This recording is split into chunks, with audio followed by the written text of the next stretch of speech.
అందరికీ గణేష్ చతుర్దశి శుభాకాంక్షలు. మీ జీవితాల్లో ఆనందాన్ని, శాంతిని తీసుకురావాలని ప్రార్థిస్తున్నాను. ఈ వీడియో నచ్చితే సబ్స్క్రైబ్ చేయండి, లైక్ చేయండి, షేర్ చేయండి. ఈ వినాయక చవితి సందర్భంగా ఈ వీడియోని చేయటం అనేది జరుగుతుంది. మీ అందరికీ మరొకసారి అమ్మవారి ఆశీస్సులు అందజేస్తూ ఈ గణపతిని ప్రార్థిస్తూ మీ అందరికీ పేరు పేరున స్వామివారికి గోత్రనామాలతో పూజ చేస్తాను. ఓం గం గణపతియే నమః. ఓం శ్రీ మాత్రే నమః. ఓం శ్రీ గురుభ్యో నమః. శ్రీ నాగలక్ష్మి అమ్మవారి శక్తిపీఠంలో ఈ వినాయకుడిని మట్టితోటి తయారు చేసుకున్నాం. ఈ మట్టితో తయారు చేసిన ఈ విగ్రహాన్ని ఈ పీఠంలో ఉన్న గుడి దగ్గర పెట్టాను. ఈ విగ్రహాన్ని పూజలు చేయటం కోసం మీకు చూపిస్తున్నాను. ఇప్పుడు పసుపుతో గౌరమ్మని చేసుకొని గౌరీదేవిని అమ్మవారిని ప్రతిష్ఠ చేసుకొని గౌరీదేవిని పూజ అనేది చేసుకుంటాము. ఈ గౌరీదేవి పూజ కోసం ఈ పసుపుని ముద్దగా చేసుకొని ఈ పసుపు కుంకుమతో అక్షంతలతో పూలతో అమ్మవారిని యథావిధిగా పూజ చేసుకుంటాము. గణేష్ చతుర్థి ఈ పండుగ ప్రతి సంవత్సరము ఎంతో ఘనంగా జరుపుకుంటాము.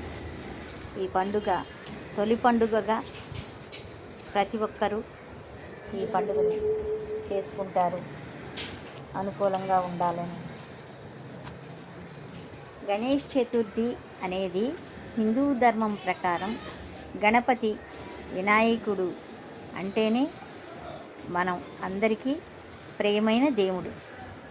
సనాతన ధర్మం ప్రకారం ఈ పండుగ గణేష్ జయంతి అని కూడా మనం పిలుచుకుంటాము.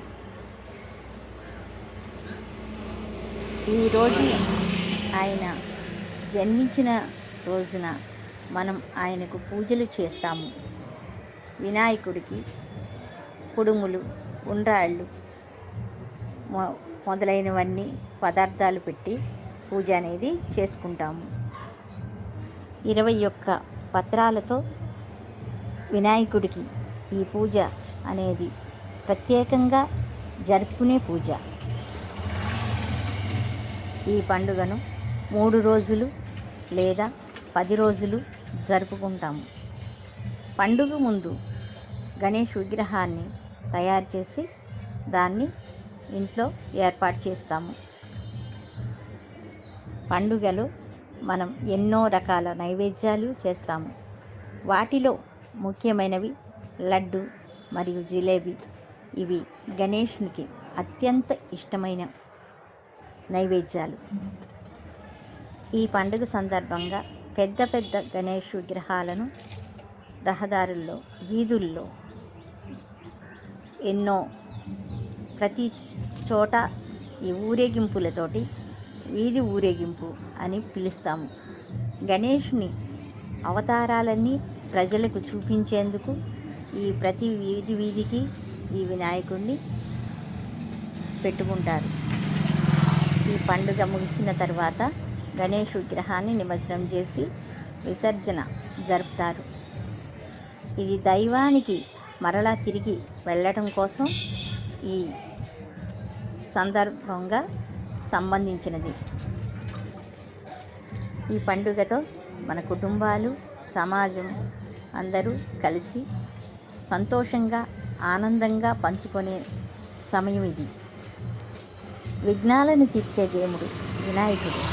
దేవతలకి, ప్రతి ఒక్క దేవతలకి కూడా ఈ వినాయక చవితిని పూజించటం అనేది పురాతనం నుంచి పురాణాల్లో కూడా ఉంది.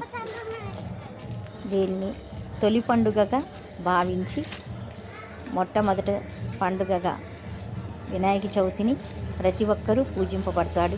వినాయకుడు ప్రతి ఒక్క ఇంట్లో సుఖశాంతులు కలగాలని కోరుకుంటూ ప్రతి ఒక్కరూ వినాయకుడిని పూజ చేస్తూ ఉంటారు. ఈ చతుర్థి రోజున పూజ చేసి అక్షింతలు తలపై వేసుకొని ఈ రోజున వినాయకుడికి సాయంత్రం పూజ మళ్ళీ చేసుకొని అక్షింతలు ప్రతి ఒక్కరూ తలపై వేసుకొని స్వామివారిని కోరుకుంటారు. అన్ని రకాల పుష్పాలతో, అన్ని రకాల పత్రాలతో, అన్ని రకాల పళ్ళతో ఈ గణపతిని పూజ చేసి నైవేద్యం పెట్టి పూజ చేసి పులిహోర, దద్దోజనం అన్ని పదార్థాలు ఎవరికి తోచినది వారు పెట్టుకొని పూర్తిగా స్వామివారిని విద్య కోసం కూడా వినాయకుడిని పూజ చేయటం అనేది జరుగుతుంది. విఘ్నాలను తీర్చటమే కాదు, విద్యలో కూడా జ్ఞానంలో కూడా ఈ వినాయకుడు మనందరికీ తోడుగా ఉంటాడు.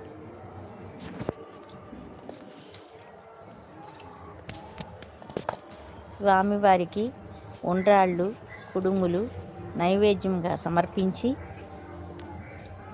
స్వామివారి రథకల్పం ఆచరించి అక్షింతలు తలపై చల్లుకొని నీలాప నిందలు రాకుండా దేవుని చల్లగా చూడమని కోరుకుంటారు.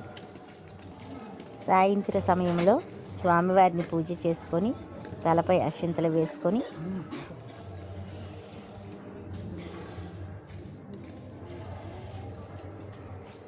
సాయంత్రం సమయంలో చంద్రుణ్ణి చూసిన నీలాప నిందలు అనేవి కలగకుండా ఉండటం కోసం ఈ కథా సంకల్పం అనేది చేసిన తర్వాత ఈ కార్యక్రమం అనేది తల మీద అక్షింతలు వేసుకోవటం అనేది తప్పకుండా ఆచరించవలసిన విషయం.